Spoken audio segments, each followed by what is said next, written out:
Hi guys, Marshall here, and as you can tell, here is a little change.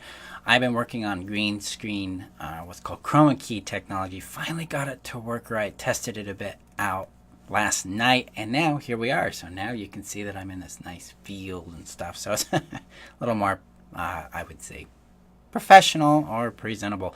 So today I want to talk about a concept that's really pertinent and relevant to me, and it's something that we see a lot with codependency and shows up a lot with that kind of dynamic, and it's called when failure equals a loss of love.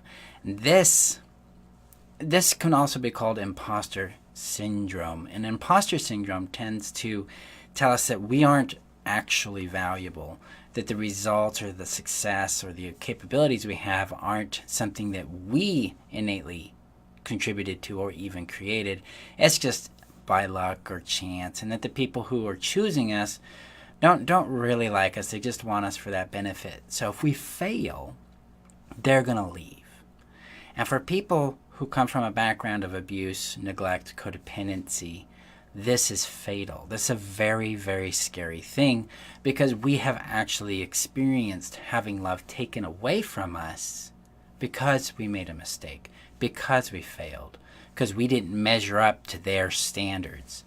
And this teaches us, it conditions us to fear discovery, to fear risk-taking, and to ultimately get small, stay small, get in control of ourselves, limit our ability to contribute to the world, because fundamentally in our attachment style, in our nervous system, love, or the threat of love being taken away, has been imprinted on us. And this is a deep and disgusting form of abuse. Not that there's any abuse that isn't those things, but this really shapes us. When love is controlled by failure, we're never going to be free. So to heal this, we've got to go deep into value, deep into safe, what's called secure attachment with other individuals. We have to build a safety network, a reliable network of friends, family, and ideally a significant other that have our backs regardless of our failure. So the question is, will you love me when I fail? Will you keep me if I fail? That's the big one. That's what we really have to wrestle with. And that all starts with how we reference ourselves. Are we willing to love ourselves when we fail? Are we willing to keep ourselves when we fail?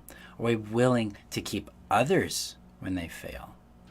So when we can reshape that internally with ourselves, then we can start choosing people who do keep us despite our failures. And that's the way we know, by patterns of behavior. So we're going to go out and we're going to fail.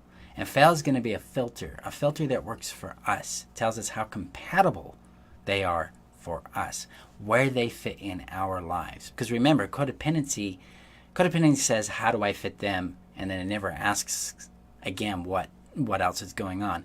But healthy, confident relating asks first, how do they fit?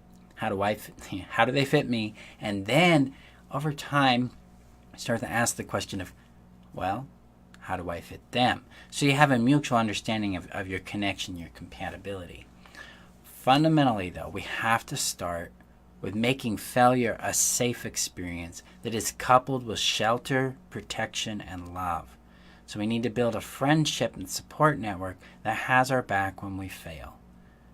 When we have that in place, then we can start to build out romantic connections with people who would also do that.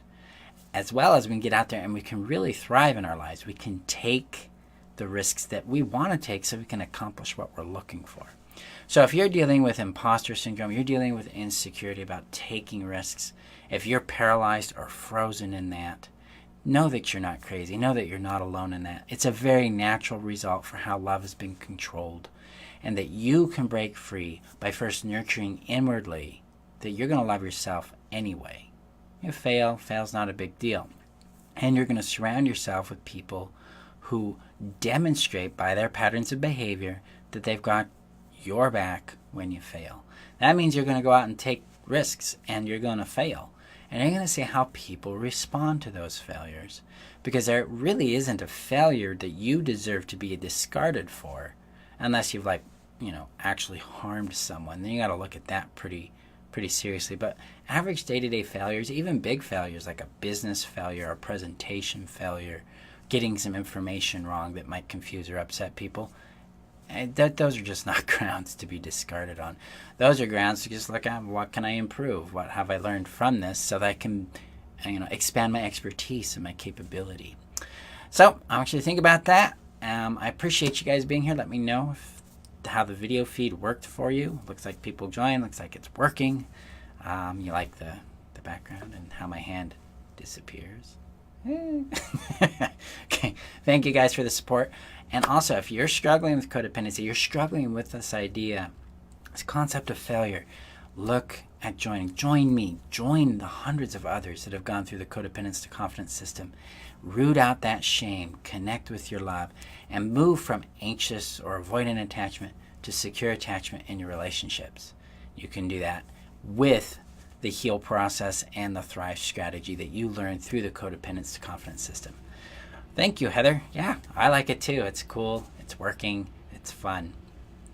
Yep, failure is not a reason to be discarded, period.